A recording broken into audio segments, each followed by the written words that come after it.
Support YouTube channel में आप सभी का स्वागत करता हूं। अगर आपने हमारे चैनल को सब्सक्राइब नहीं किया तो पहले सब्सक्राइब कर ले, ताकि हमारे चैनल पर सहारा India, LIC, magico, magic, star health और पर्ल वाइन इंटरनेशनल बैंक के बारे में सही जानकारी हासिल होगी, वो भी हिंदी में। साथ ही साथ दोस्तों, अभी तक आपने हमारे चैनल से नहीं जुड़े हैं तो टेलीग्राम ऐप और फेसबुक पर भी आप जुड़ सकते हैं और सारी वीडियो आप तक पहुँचेगा। तो आइए आज का वीडियो शुरू करता हूँ। 13 जुलाई 2016 को सुप्रीम कोर्ट के आदेश के बाद अरुणाचल प्रदेश के मुख्यमंत्री कालिखो पुल को पद छोड़ना पड़ा था। 9 अगस्त 2016 को ईटानगर स्थित अपने सरकारी आवास में आत्महत्या करने के कारण इनकी मृत्यु हुई थी। 60 पन्नों का सुसाइड नोट में कालिखो पुल के ने संवैधानिक पद पर बैठे कई लोगों पर बेहद गंभीर आरोप लगाए। इस सुसाइड नोट में उन्होंने लिखा है कि फैसले अपने पक्ष में करने के लिए हमसे 37 करोड़ रुपए की मांग की गई। इस सुसाइड नोट को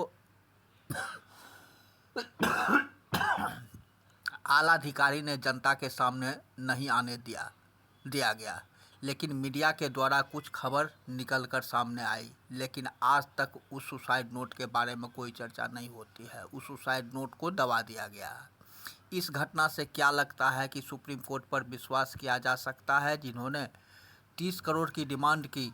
आखिर सहारा के सम्मानित जमाकर्ता न्याय के लिए किसके दरवाजे खटखटाएंगे? भरोसा नहीं रहा कि सहारा का फैसला आम जनताओं के पक्ष में हो। जैसा मुख्यमंत्री के साथ हुआ, कहीं हम लोगों के साथ न हो। अब तो भगवान से ही प्रार्थना है कि सुप्रीम कोर्ट सहारा के जंजीरों को समाप्त कर हम लोगों को उचित न्याय प्रदान करें। दोस्तों, सहारा से भी विवाद एक विचित्र कहानी है। आज़ादी के बाद पहली बार ऐसा देखने को मिल रहा है। संस्था भुगतान देना चाह रही है, सम्मानित जमाकर्ताओं का विश्वास संस्था के ऊपर है। अब दोषी चाहे सरकार हो या न्यायपालिका हो या पूर्व सरकार हो, इसका खामियाजा संस्था, सम्मानित जमाकर्ता, कार्यकर्ता को भुगतना पड़ रहा है। देश की 70 करोड़ आबादी को न्याय देने के लिए किसी को समय नहीं है। जिनकी वजह से हमारे हजारों कार्यकर्ता मारे गए, वहाँ न्याय की क्या अपेक्षा की जा सकती है? सहारा के जमाकर्ता जाने, कार्यकर्ता जाने और संस्था जाने, हमारे स्तंभ डाल भारत में मुसलचंद बने हुए हैं। अब यह मामला जनता की अदालत में जा चुका है। कुछ राज्य में ट्रेलर दिखाई देगा, 2024 में पिक्चर दिखा दी जाएगी। देश के अनुशासित राष्ट्रपति से ओत-प्रोत 15 लाख वर्कर ने पूर्व में 2014 में कांग्रेस सरकार को घर बैठा दिया था। एक भारत रत्न लायक व्यक्ति को तिहार पहुंचा दिया गया। देश के स्वदेशी संस्थान को टारगेट करने का प्रयास किया, जिसका परिणाम 2014 में सहारा के वर्कर ने दिखाया था। अभी भी वक्त है, हमें 31/12/2023 तक न्याय चाहिए। यदि न्याय तो 400 और अन्याय तो 100 गेंद सरकार के पाले में जाएगी। जय हिंद। यह दोस्तों रिटर्न कहीं से हमें सहारा के ही कुछ वर्करों के द्वारा मिली, जो कार्यकर्ता जमाकर्ता, जिन्होंने कार्यकर्ता आज 45 साल 46 साल की कंपनी हो गई। 1 फरवरी 1978 को शुरुआत हुई थी सहारा इंडिया परिवार। तब से कंटिन्यू लोग इसमें वर्क करना शुरू किया। अब सवाल ये उत्पन्न हो रही है कि कोई 20 साल, कोई 25 साल, कोई 30 साल, कोई 35 साल, कोई 40 साल, कोई 45 साल भी इसमें अपना समय दे चुका। अब इस बुढ़ापे का सहारा के समय इस पर सरकार और न्यायपालिका दोनों को पहल कर इसे पुनः खड़ा कर स्थापित करना चाहिए, जिससे लाखों करोड़ों व्यक्ति का जीविकोपार्जन का सहारा बनता। आज जहाँ तक देखा जा रहा है, किसी भी पॉलिटिक्स हो,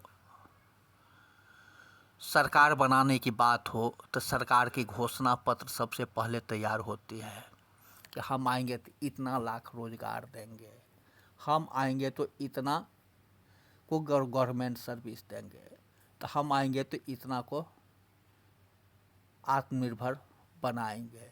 लेकिन एक संस्था सहारा इंडिया परिवार, जिसमें 13 लाख कार्यकर्ता,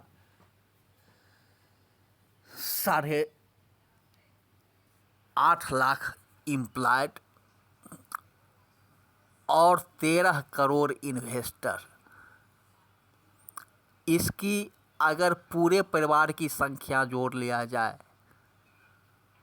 तो 70 करोड़ के लगभग आबादी होती है।